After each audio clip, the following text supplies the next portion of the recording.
मेरा नाम जरीना है। मैं 12 साल की थी तभी मेरी शादी एक 25 साल के आदमी से करा दी गई। मैं उस वक्त बेहोश हो गई थी। बेहोशी की हालत में ही मैं ससुराल आई थी। मुझे होश आया तो मेरे करीब वही आदमी था जो मेरे बदन को छू रहा था। मैं डर गई। मैंने कहा, अंकल मुझे छोड़ दो, लेकिन उस इंसान ने मेरी एक ना सुनी। मैं दर्द से चिल्ला रही थी। जब मैंने पलटकर अपने बिस्तर को देखा तो मैं फिर से बेहोश हो गई। मैं राजस्थान के रहने वाली हूँ। मैं बहुत ज़्यादा गरीब फैमिली से हूँ। मेरी कहानी शुरू होती है मेरे गांव से। यहाँ एक छोटा सा गांव है। हम दो बहनें थीं। मेरी माँ की तबीयत बहुत ज़्यादा ख़राब रहती थी।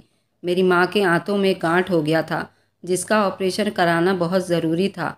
उस वक्त मेरी उम्र 10 साल की थी जब मुझे पता चला कि हमारी माँ को कैंसर हो गया है और उसका ऑपरेशन जल्द से जल्द कराना है, नहीं तो माँ के बचने का कम चांस है।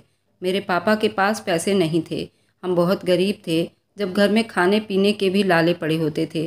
पास के खेतों से सब्जियां चुरा कर हमें काम चलाना पड़ता था। हम लोग कहते थे, क्या भगवान हम पर कभी तरस नहीं खाएंगे। ऐसे ही हमारी लाइफ बीतती जा रही थी। एक दिन माँ की तबीयत इतनी ख़राब हो गई कि हम लोग अपनी माँ को लेकर दिल्ली के ऑल इंडिया मेडिकल आ गए। डॉक्टर ने कुछ दवाइयाँ दी जिससे कि माँ को थोड़ा बहुत आराम मिला। ऐसी कोई जगह नहीं थी जहाँ हम अपनी माँ को लेकर नहीं गए थे। रिश्तेदारों ने तो अपना मुंह मोड़ लिया था। किसी ने भी हमारी कोई मदद नहीं की। पापा घर के बाहर ही समोसे और गोलगप्पे का ठेला लगाते थे और बेचते थे। उनमें से जो भी पैसे आते थे उसे ही हमारा घर का गुजारा चलता था। हम अपनी माँ को दिल्ली से घर ले आए थे। इसी तरह से हमारा टाइम बीतता जा रहा था। देखते देखते 3 साल हो गए थे। मैं 14 साल की हो गई थी। एक दिन पड़ोस वाली आंटी मेरे घर आई माँ से मिलने। आंटी ने पापा से कहा, पास के गांव से एक रिश्ता आया है दर्शना के लिए। मेरे पापा तो बहुत खुश हो गए थे। माँ भी बेचारी सोचने लगी, चलो मेरे मरने से पहले मेरी बेटियों की शादी हो जाएगी। मैं भी बहुत खुश थी। पापा थोड़ा सा टेंशन में आ गए थे। शादी के लिए हमारे पास पैसे तो नहीं थे, लेकिन किसी तरह से पापा ने उस आंटी को कह दिया कि ठीक है, हम रिश्ते के लिए तैयार हैं, लेकिन लड़का क्या करता है। आंटी ने कहा, उसकी फ़िक्र आप मत करो भाई साहब, लड़का बहुत ही अच्छा काम करता है, विदेश में स्टोर मैनेजर है और लड़के के पापा का अपना दुकान है। पापा ने कहा, ठीक है, लड़के वालों को मैं कह देती हूँ कि वे लोग आकर ब्याह कर दर्शना को ले जाए। पापा कहने लगे, जैसा वे लोग चाहेंगे वैसा ही होगा। आंटी कहने लगी, वे लोग 15 दिन के अंदर अंदर ही शादी करना चाहते हैं, क्योंकि उनका बेटा विदेश से आया हुआ है और फिर 3 महीने के बाद वापस भी चला जाएगा। पापा किसी तरह तैयार हो गए। पापा गांव के कुछ लोगों से मदद मांगी तो उन्होंने 1 लाख रुपए का इंतजाम किया। इसी तरह शादी के सारे चीज़ों का बंदोबस्त हो गया। मैं भी खुश थी। आज बारात आने वाली थी। मेरी बाजी की आज शादी हो जाएगी, मैं ये सोचकर ही खुश थी। जब बारात दरवाजे पर आई तो मैं दूल्हे को देखने चली गई, लेकिन ये क्या, यहाँ तो सिर्फ बाजी की शादी थी और दूल्हे मुझे 2 नज़र आ रहे हैं। अपनी बाजी के पास गई और बोली, दर्शना बाजी, आपके दूल्हे 2 हैं। मैंने देखा बारात आ गई है। बाजी कहने लगी, अरे पागल हो गई हो क्या, दूल्हा एक ही होगा, वे कोई और होगा। मैंने कहा, नहीं बाजी, मैं सच कह रही हूँ। मैं सोच में पड़ गई। पापा जल्दी से मेरे पास आए और कहने लगे, जरीना तुम भी तैयार हो जाओ, बड़ी बाजी को भी तैयार करके स्टेज पर ले आओ। मैंने कहा, ठीक है पापा। मैं बाजी को स्टेज पर लेकर गई। पड़ोस वाली आंटी आई और बाजी को दूल्हे के पास बिठा दिया और मैं उस तरफ चली गई जिधर खाना पीना मिल रहा था। लोग खाना खा रहे थे और मैं भी खुश थी। खाना खाने लगी। मुझे तो पता भी नहीं था आज मेरी भी शादी है और मैं अपनी ही शादी का खाना खा रही हूँ। मैंने पेट भरकर खाने खाए और इधर उधर खेलने लगी और खेलते हुए स्टेज तक आई बाजी की शादी देखने के लिए। अचानक से आंटी मुझे पकड़कर बोली, तुम इधर क्यों खड़ी हो, जाओ दूसरा दूल्हा तुम्हारा है उसके साथ बैठो। आंटी ने ज़बरदस्ती उसके बगल में बिठा दिया। मैं बोली, आंटी ये क्या कह रही हैं आप। आंटी बोली, अरे पागल लड़की, आज तुम्हारी भी तो शादी है, तुम्हें पता नहीं, तुम्हारी बाजी के साथ साथ तुम्हारी भी शादी है। ये सुनकर तो मेरा दिमाग ही काम नहीं कर रहा था। मैं करूँ तो क्या करूँ, क्योंकि मैं इतनी छोटी थी। मेरी उम्र सिर्फ और सिर्फ 13 साल की थी। मेरी तो अभी तक पीरियड भी नहीं आते थे, फिर मेरी शादी कैसे हो सकती थी। मैंने जल्दी से आंटी का हाथ छोड़कर पापा के पास गई। मैंने पापा से कहा, ये सब क्या है। पापा, मेरी शादी भी, शादी तो बाजी की थी ना, फिर मेरी शादी क्यों की जा रही है। आंटी ये क्या कह रही हैं, मेरी शादी भी है क्या। आंटी सच कह रही हैं मेरी प्यारी बेटी। पापा कहने लगे, हाँ बेटा, तुम्हारी भी आज ही शादी है। मेरी बच्ची, ये मेरी मजबूरी है, तुझे शादी करनी ही पड़ेगी। ये तेरी माँ भी चाहती है और हाँ, तेरी माँ को भी पता है कि आज तुम्हारी और बड़ी बाजी दोनों की शादी है। बेटी मुझे माफ़ कर दे और मेरे लिए और अपनी माँ के लिए ये शादी कर लो। मैं अपने पापा के आंसू देख नहीं सकती थी। पापा की आंखों में आंसू देखकर मैंने कह दिया, ठीक है पापा, मैं शादी करने के लिए तैयार हूँ। मैं चुपचाप जाकर दूल्हे के बगल में बैठ गई। माँ की तबीयत शादी वाले दिन बहुत ज़्यादा ख़राब हो गई। माँ को जल्द अस्पताल में एडमिट करवा दिया गया। माँ को अटैक आया था। वो मेरे बारे में इतना सोच रही थी कि सीधे उनके दिल पर अटैक पड़ा था। मैं तो अभी तक गुड़िया से ही खेलती थी। मैं पढ़ने भी जाया करती थी, गुड़ियों से खेलती रही। और आज मेरी शादी थी। मेरी बाजी की उम्र 16 साल की थी। आज मेरी ज़िंदगी का हर कुछ यहाँ ख़त्म हो चुका था। हमारी शादी हो चुकी थी। हम दोनों बहनों को विदा कर दिया गया था। मैं अपने ससुराल गई। कैसे आई, किसके साथ आई, मुझे कुछ भी होश नहीं था, क्योंकि शादी होने के बाद विदाई के समय रास्ते में मैं बेहोश हो चुकी थी। बेहोशी की हालत में पूरे 6 घंटे सफ़र करने के बाद होश आया। मैंने आँख खोली तो सामने मेरी बहन थी। तो मुझे इतनी ज़्यादा टेंशन नहीं हुई कि चलो कोई नहीं, बाजी मेरे साथ है। ससुराल में मेरे सास ससुर और मेरे पति और मेरी बहन और जीजा थे। बाजी ने घर की सारी जिम्मेदारी उठा ली थी। मैं तो यूं ही खेलती रहती थी। मेरा पति अजीब नज़रों से मुझे देखता रहता था। मैं उसके देखने से डर जाती थी और डर कर बाजी के पास चली जाती थी। खैर, जो भी था, देखते ही देखते 5-6 महीना बीत गया था और मेरी मासिक धर्म भी आ गई थी। देखते ही देखते 1 हफ्ता बीत गया और मासिक धर्म भी ख़त्म हुआ। जिस दिन मासिक धर्म खत्म हुआ उसी रात मुझे एक कमरे में दुल्हन की तरह सजाकर बिठा दिया गया था। मैं दुल्हन बनी बैठी हुई थी, तभी देखा मेरा पति कमरे में आ रहा है। उसे देखकर मैं डर गई थी, क्योंकि वह बहुत ही नौजवान और हट्टा कट्टा आदमी था। उसकी उम्र लगभग 25 साल की होगी। वह मेरे पास आया, मेरे चेहरे को छूने लगा, मेरे बालों को सहलाने लगा। मैं डरकर काँप रही थी। मैं कह रही थी, अंकल मुझे छोड़ दो। वह गुस्से से मेरी तरफ घूरा, कहने लगा, सुनो, मैं तुम्हारा अंकल नहीं हूँ, मैं तुम्हारा पति हूँ। मैंने कहा, ठीक है। मैं डर से कांप रही थी। मुझे कुछ समझ नहीं आ रहा था क्या करूँ, लेकिन मैं कह रही थी कि आप मुझे ऐसे क्यों टच कर रहे हो, मुझे अच्छा नहीं लगता। वह कहने लगा, अरे पागल, तुम मेरी पत्नी हो और मैं तुम्हारा पति हूँ और मेरा अधिकार है, मैं तुम्हें कहीं से भी छू सकता हूँ। तुम्हें पता है पति और पत्नी के बीच में क्या होता है? मैं जानता हूँ तुम्हें नहीं पता होगा। मैं तुम्हें आज बताऊँगा पति पत्नी के बीच में क्या होता है। तुम डरो नहीं। मैं तुम्हारे पास तुम्हें डराने के लिए थोड़ी आया हूँ, मैं तो तुमसे प्यार करने के लिए आया हूँ।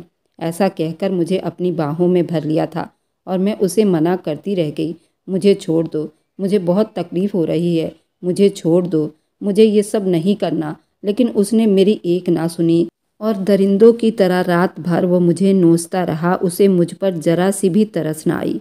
उसे पता था मैं इस लायक नहीं हूँ। तब भी फिर सुबह हुई तो मेरा पूरा शरीर दर्द से फट रहा था। मैं दर्द से तड़प रही थी, रो रही थी। सुबह मेरी बाजी मेरे कमरे में आई और मुझे बिस्तर समेत उठाकर बाहर ले आई। मुझे नहला धुलाकर कपड़े पहनाकर मुझे आराम करने के लिए कह दिया। खाना बनाने खुद ही चली गई। मेरे लिए वो खाना लेकर आई। मैंने खाना खाया और सो गई। मैं बहुत रो रही थी। अपनी बाजी से कह रही थी, बाजी आप मुझे छोड़कर नहीं जाना। वह दरिंदा मेरे पास आ जाएगा, मेरे साथ फिर से वही सब करेगा। बहुत अजीब इंसान है, उसने मेरे साथ बहुत गलत किया।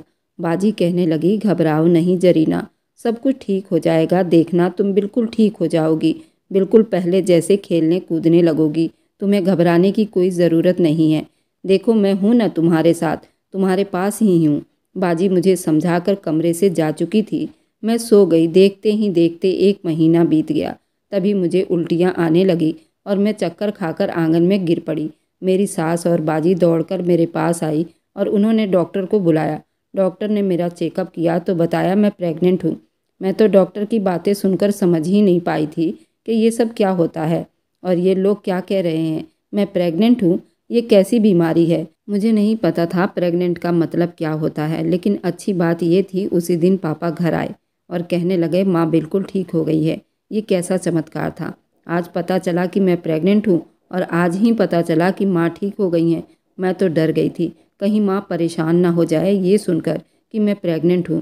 खैर माँ ठीक हो चुकी थी, इस बात की मुझे बहुत खुशी थी। लेकिन आज तो मेरी ज़िंदगी पूरी तरह से बर्बाद हो चुकी थी, क्योंकि मेरी शादी ऐसे इंसान से हो चुकी थी जिसका मेरे साथ कोई जोड़ ही नहीं था।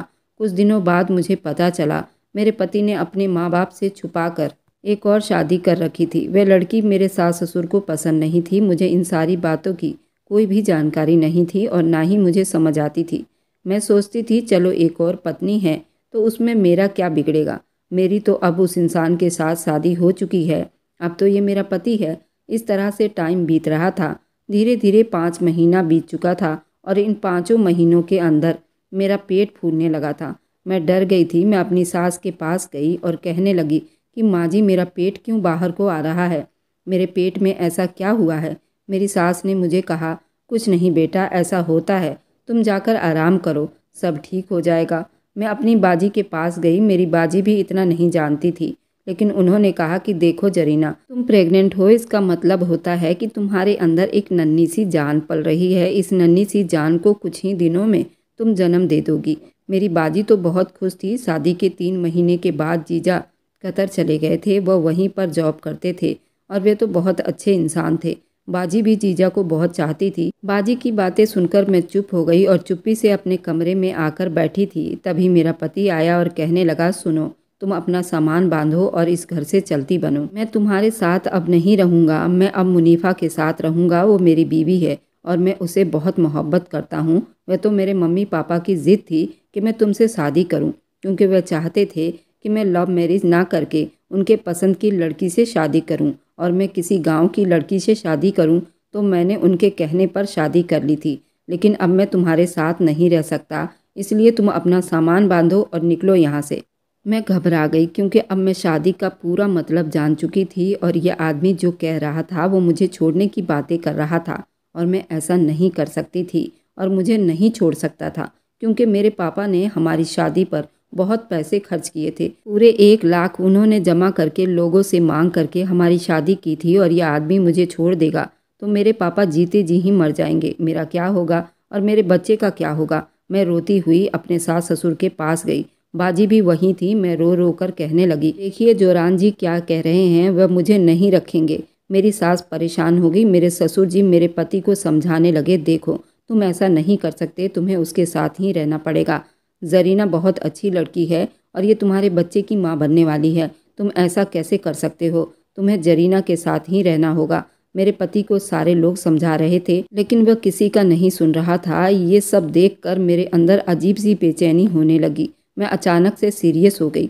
मेरे पति मुझे हॉस्पिटल लेकर गए। मैं कम से कम 4-5 हॉस्पिटलों से ट्रांसफ़र होकर उस अस्पताल में जा रही थी, क्योंकि डॉक्टर कह रहे थे कि बच्चे या माँ में से किसी एक को ही बचा सकते हैं। डॉक्टर मेरे पति पर गुस्सा कर रहे थे। उसकी उम्र का तो लिहाज कर लिया होता, कितनी कम उम्र की लड़की है और माँ बनने वाली है और उसकी डिलीवरी करवाना बहुत मुश्किल है, हमें बहुत रिस्क उठाना पड़ेगा। उस वक्त मेरे ससुराल वालों ने कहा आप बच्चे को बचाइए, माँ का क्या, माँ तो हम दूसरी भी ले आएंगे, आप हमारे खानदान के चिराग को बचाइए। मेरे पति ने पेपर पर साइन कर दिए। लेकिन ये मेरी खुशनसीबी समझो या मेरी बदकिस्मती, मेरा बच्चा भी बच गया और मैं भी बच गई। मेरे माँ बाप दोनों अस्पताल में आए और मेरे पति ने मुझे मेरे माँ बाप के साथ भेज दिया। जब मेरा बच्चा 3 महीने का हुआ तो मेरा पति आया और मेरे बच्चे को मुझसे छीन कर ले गया। मेरा पति कहने लगा जरीना मैं तुम्हारे साथ नहीं रहूँगा, मैं अपनी पहली पत्नी के साथ रहूँगा और अपने बच्चे को मैं उसी के गोद में डाल दूँगा। मेरा पति मेरा 3 महीने का बच्चा छीन कर ले गया। पापा जब घर आए तो मैंने अपने पापा को रो रो कर बताया। माँ भी रो रही थी। मेरे पापा मुझे समझाने लगे, कहने लगे जरीना तुम परेशान ना हो, तुम्हारे ससुराल वाले पढ़े लिखे लोग हैं, वे अच्छे लोग हैं, हो सकता है वे लोग नाराज हो तुमसे इसलिए ऐसा कर रहे हो। ऐसा करो तुम वापस अपने ससुराल चली जाओ और वहाँ पर जाकर सबको मनाओ, तुम्हारे ससुराल वाले ज़रूर मान जाएंगे। पापा ने मुझे मेरे ससुराल पहुँचा दिया और दरवाजे से ही पापा ये कहकर चले आए कि बेटी अपनी बाप की इज्जत बचाना और अपना परिवार बचाना तुम्हारा काम है, इन मामले में मैं नहीं बोल सकता। तुम देखो अपने घर को टूटने से बचा लो और देखो ससुराल वाले के ताने चुप्पी से बर्दाश्त कर लेना। मैंने कहा ठीक है पापा, इतनी छोटी सी उम्र में मुझे इतनी सारी मुश्किलों का सामना करना पड़ रहा था। मैं इतने कम उम्र में 14 साल की उम्र में ही माँ बन गई थी। मैं बदकिस्मती से बच गई थी। मैं अपने बच्चे के लिए यहाँ रहने के लिए मजबूर थी। माँ बनना किसे कहते हैं मुझे आज एहसास हुआ था। मुझे मेरे बच्चे के साथ रहना था। मैं ससुराल पहुँची तो सीधे अपने कमरे में अपने बच्चे के पास गई। मैंने अपने बच्चे को गोद में उठा लिया, सीने से लगा लिया। उस वक्त मेरा पति मेरे कमरे में ही था। उन्होंने दरवाज़ा बंद किया, बच्चे को खींचकर बेड पर रख दिया। उन्होंने मुझ पर हाथ उठाया और बेल्ट निकालकर मेरे बदन पर बेल्ट मार मार कर उसने मेरे प्राइवेट पार्ट पर भी इतना मारा कि मैं तड़प उठी थी। बाहर मेरे सास ससुर दरवाज़ा खोलने को कह रहे थे। मेरी बहन भी चिल्ला रही थी, रो रही थी। मैं अपने पति से हाथ जोड़ रही थी, प्लीज़ मुझे इस घर से मत निकालो, मैं अपने बच्चे के साथ रह लूँगी, मैं आपकी दूसरी पत्नी भी बर्दाश्त कर लूँगी, मुझे इसी घर में थोड़ी सी जगह दे दो। लेकिन वह जल्लाद नहीं माना और मुझे घसीटता हुआ घर से बाहर निकाल दिया। मैं रोती हुई घर से बाहर निकल गई। अब मैं अपनी किस्मत को कोस रही थी। मैंने खुद को मारने की कोशिश भी की। मैंने सोच लिया था कि आज मैं अपनी ज़िंदगी ख़त्म कर लूँगी, लेकिन बदकिस्मती से मैं मर भी तो नहीं पाई। मेरी बहन को भी मुझ पर किया हुआ जुल्म बर्दाश्त ना हुआ। वह भी उस घर को छोड़कर चली आई। मैं थाने गई, लेकिन मेरी किसी ने ना सुनी। मैंने पुलिस वाले से रिक्वेस्ट किया, लेकिन उसने कोई जवाब नहीं दिया था। उसने कहा कि देखो, केस मत करो क्योंकि तुम लोग इतने अमीर नहीं हो। केस मुकदमा बहुत पैसा लगेगा, तुम गरीब लोग हो, तुम्हारा कोई साथ देने वाला नहीं। मैं भी कुछ नहीं कर सकता क्योंकि वह पैसे देकर केस जीत जाएंगे। इसलिए ऐसा करो, तुम मुझसे बात कर लिया करो। ये सुनकर मेरे रोंगटे खड़े हो गए।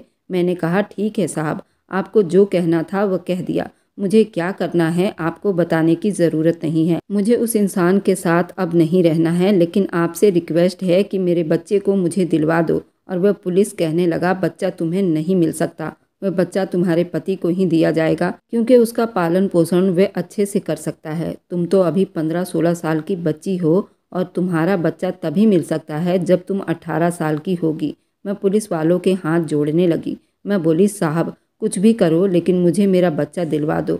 वकील कहने लगा, ठीक है, मैं कोशिश करता हूँ, मैं पूरी कोशिश करूँगा कि बच्चा तुम्हें मिले, बस तुम 1 लाख का इंतज़ाम करो। मैंने 1 लाख का इंतज़ाम कर लिया और वकील और पुलिस को दे दिया। लेकिन मेरी बदकिस्मती यहाँ भी देखो रंग ले आई। मैं केस हार गई और बच्चा मेरे पति को मिल गया। मैं अपने पति के सामने हाथ जोड़कर खड़ी थी कि बच्चा मुझे दे दो। उसके पैर पड़ गई, उससे भीख मांगने लगी। मैंने उससे कहा कि मुझे मेरा बच्चा दे दो प्लीज़, वह बिना माँ के मर जाएगा, अभी बहुत छोटा है, उसे मेरी ज़रूरत है। लेकिन उस इंसान को उस मासूम बच्चे पर ज़रा सा भी तरस नहीं आया और सीना चौड़ा करके कहने लगा, देखो माँ का इंतज़ाम तो मैंने कर लिया है। देखो मेरी पहली पत्नी प्रेग्नेंट थी, लेकिन बच्चा दुनिया में आने से पहले ही अल्लाह को प्यारा हो गया है और मैं ये दूसरा बच्चा किसी कीमत पर खोना नहीं चाहता क्योंकि मेरी पहली पत्नी अब कभी माँ नहीं बन सकती। इसलिए तो मैं ये केस जीत गया हूँ। तुम्हें क्या लगता है कोर्ट ने मुझे यूं ही बच्चा दे दिया है? बच्चे के पास माँ भी है और बाप भी।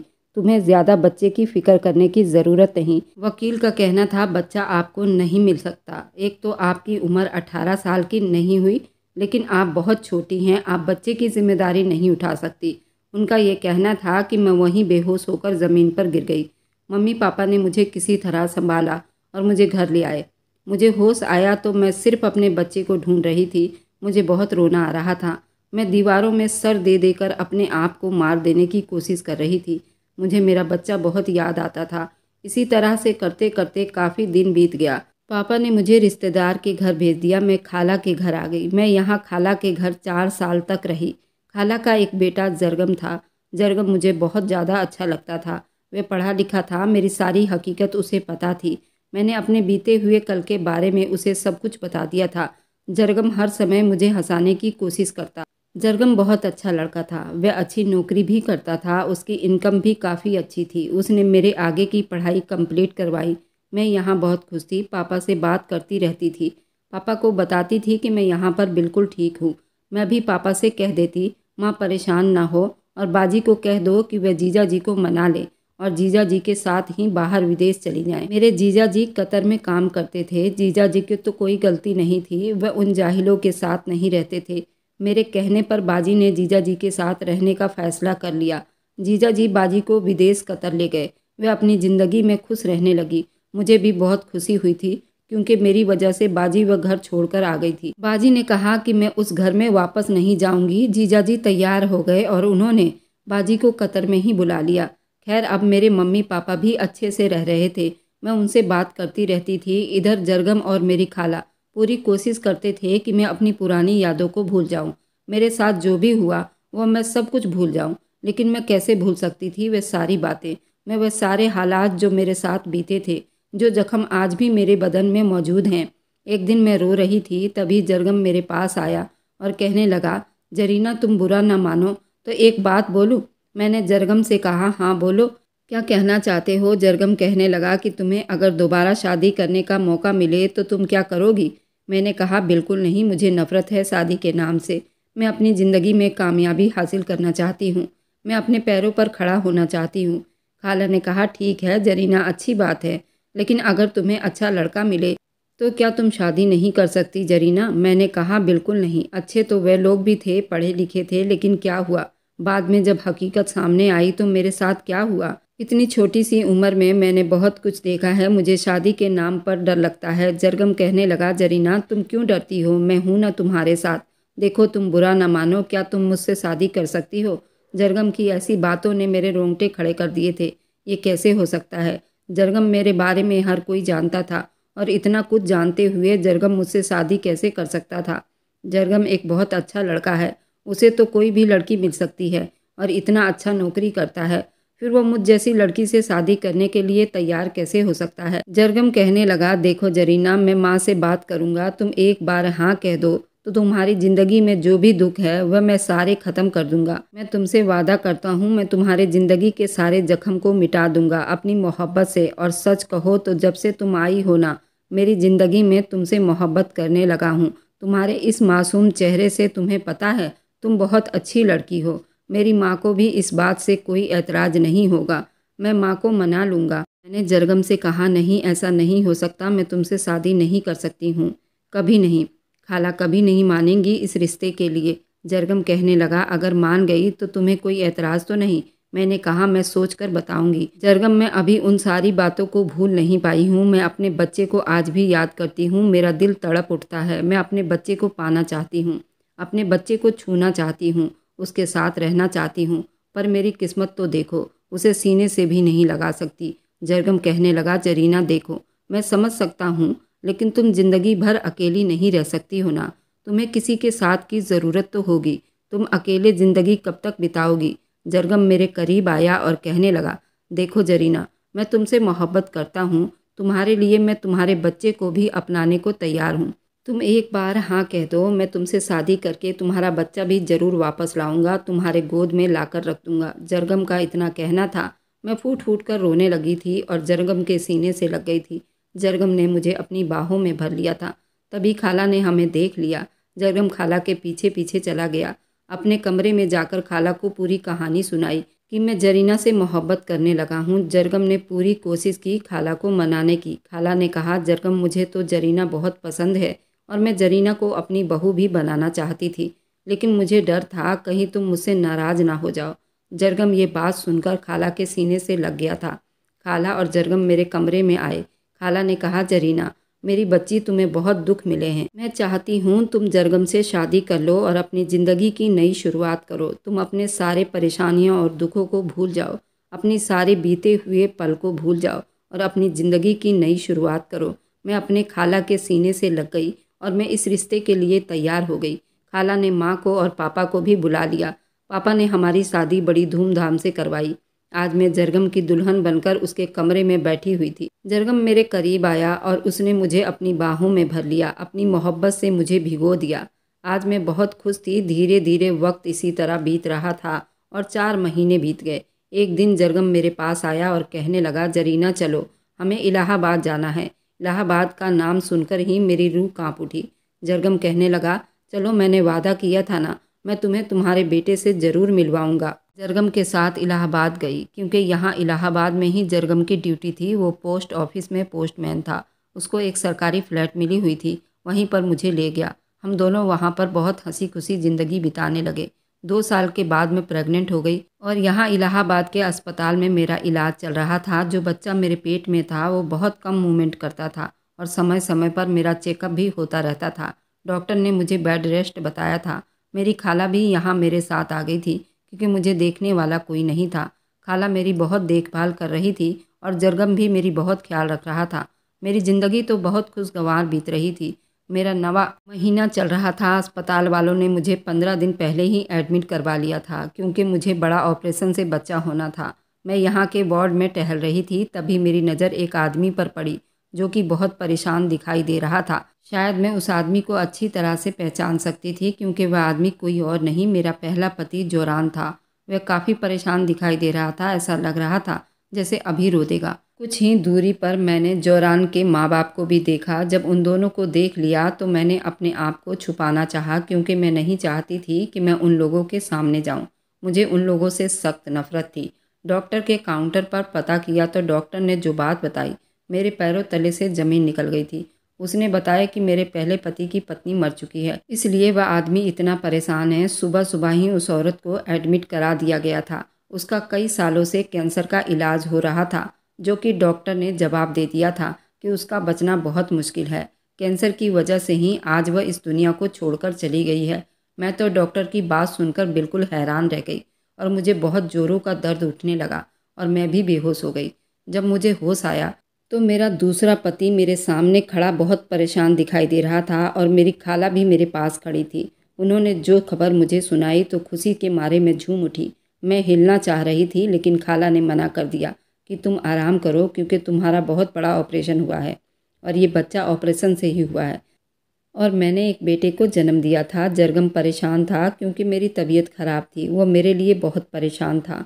मैंने उसको एक बड़ी सी स्माइल करके दिखाया और बोला, देखो जरगम, मैं तो बिल्कुल ठीक हूँ और तुम भी खुश हो जाओ। हम दोनों का बच्चा इस दुनिया में आ चुका है। हम लोग अस्पताल से डिस्चार्ज होकर अपने फ्लैट में आ गए। तब मैंने खाला को और अपने पति को वह सारी बात बताई जो मैंने हॉस्पिटल में सुना था। फिर मैंने अपने बाजी को भी फ़ोन मिलाया और उनसे भी बात की और उनको खुशखबरी भी दी। और जो मैंने हॉस्पिटल में देखा था वह बात बिल्कुल सच थी। मेरे पहले पति की पत्नी मर चुकी थी। अब उसका बहुत बुरा हाल था। मेरी बहन भी कतर से इलाहाबाद आ चुकी थी। वह भी मुझसे मिलना चाह रही थी। मेरी बहन मेरे बेटे को लेकर मुझसे मिलने आई। मैंने अपने बेटे को देखकर अपने कलेजे से लगा लिया। मेरा बेटा अब काफ़ी बड़ा हो चुका था। वह पूरे 9 साल का हो गया था। वह मुझे बिल्कुल नहीं जानता था। उसको देखकर ऐसा नहीं लग रहा था कि वह बिन माँ के पला है। वह तंदुरुस्त था, खूबसूरत था और बहुत उदास था। मैंने उससे उदास होने की वजह पूछी तो वह बहुत रो पड़ा और बोला कि मेरी माँ इस दुनिया में नहीं है। मुझे मेरी माँ बहुत याद आ रही है। मैं उस बच्चे को क्या बताती, मैं उसकी असली माँ थी। लेकिन मैंने कुछ नहीं कहा। उसको सीने से लगाकर बड़ा सुकून महसूस किया। मेरी बाजी ने बताया, मेरा पहला पति जोरान अपने किए पर बहुत शर्मिंदा है। उसने कहा है कि तुम्हारी बद्दुआ मेरी पहली पत्नी को खा गई है। वह तुमसे माफ़ी मांगना चाहता है। वह तुम्हें फिर से अपनाना चाहता है। लेकिन उसे क्या पता कि तुम्हारी शादी हो गई है और तुमने एक बच्चे को जन्म भी दे दिया है। जब उसे ये खबर मिलेगी तो वह और ज़्यादा टूट जाएगा और मैं उसे ये खबर ज़रूर सुनाऊंगी। तुम्हारे बेटे को तो मैं पाल लूँगी क्योंकि मेरी अभी तक कोई औलाद नहीं हुई है। तुम्हारे जीजा कहते हैं कि मैं इसे अपनी औलाद से बढ़कर मानूंगा। मैं भी अपनी ममता को समझा दिया। सुकून महसूस किया। कोई बात नहीं, मेरा बेटा मेरी बहन के गोद में ही रहेगा। मैंने तो अपनी सौतन को कोई बद्दुआ नहीं दी थी। शायद मेरी आह ने जोरान को सज़ा देनी चाहिए क्योंकि वह अपनी पहली पत्नी की वजह से ही मुझको ठुकराया था। अगर उसको इतना ही अपनी पहली पत्नी से प्यार था तो मुझसे शादी क्यों किया था? अपने घर से भाग जाता, अपने माँ बाप से मना कर देता। लेकिन उसने मुझ मासूम पर अपनी मर्दानगी दिखाई। मुझे उस छोटी सी उम्र में बर्बाद करके रख दिया। उसकी सज़ा तो अल्लाह ने उसे दे दिया है। इससे बड़ी सज़ा और कोई नहीं होगी क्योंकि अब पल पल तड़पेगा। ना तो उसकी पहली पत्नी रही और ना ही दूसरी पत्नी उसे मिल सकती है। बाजी मुझसे और मेरे बच्चे से मिलकर अपने घर चली गई। जब उसने ये खबर सुनाई तो सच में जोरान बिल्कुल पागल हो गया था। उसने एक कमरे में अपने आप को कैद कर लिया था। ना ही वो खाता था, ना ही किसी से बात करता था। उसके माँ बाप भी उसके लिए बहुत परेशान हैं। जोरान का कहना है कि मैं एक बार ज़रूर जरीना से माफ़ी मांगूंगा। शायद जरीना मुझे माफ़ कर दे, चाहे तो अपने बेटे को ले जाए। लेकिन मैंने अपने बेटे को अब अपनी बहन को सौंप दिया है क्योंकि वो बेऔलाद है और मैं अपने पहले पति से कभी सामना नहीं करना चाहती। मैं उसकी शक्ल भी नहीं देखना चाहती। मैंने बाजी से साफ साफ मना कर दिया। मैं उस नीच आदमी से कभी नहीं मिलना चाहती। चाहे वो मर भी जाए, मुझे कोई फ़र्क नहीं पड़ता। आप लोग मुझे कमेंट में ज़रूर बताइए, क्या मुझे अपने पहले पति से मिल लेना चाहिए या नहीं? और क्या मैं अपने बेटे को अपनी बहन को सौंप कर अच्छा किया या गलत? मुझे कमेंट में अपनी राय ज़रूर दें। और क्या मेरे पहले पति ने जो मेरे साथ किया था, क्या उसको कभी माफ़ी दी जा सकती है? आप लोग मुझे कमेंट में ज़रूर लिखिएगा क्योंकि मेरी बाजी की सास ससुर दोनों ही मेरी बाजी पर प्रेशर डाल रहे हैं कि वो मुझे मनाए कि मैं जोरान के सामने जाऊं ताकि जोरान मुझसे माफ़ी मांग सके। आप लोग मुझे कमेंट में ज़रूर बताइए, क्या मुझे जोरान से मिलने जाना चाहिए या नहीं। अगर आपको आज की कहानी पसंद आई है तो वीडियो को ज़रूर लाइक कीजिएगा और अपने दोस्तों के साथ शेयर भी कीजिएगा। और हाँ, अगर आपने अभी तक हमारे चैनल को सब्सक्राइब नहीं किया है तो ज़रूर सब्सक्राइब कर लें। मिलते हैं हम अपनी कल की एक और नई दिलचस्प कहानी के साथ। मुझ पर सदा अपना प्यार और स्नेह बनाए रखें। सभी को मेरा प्यार भरा नमस्कार दोस्तों।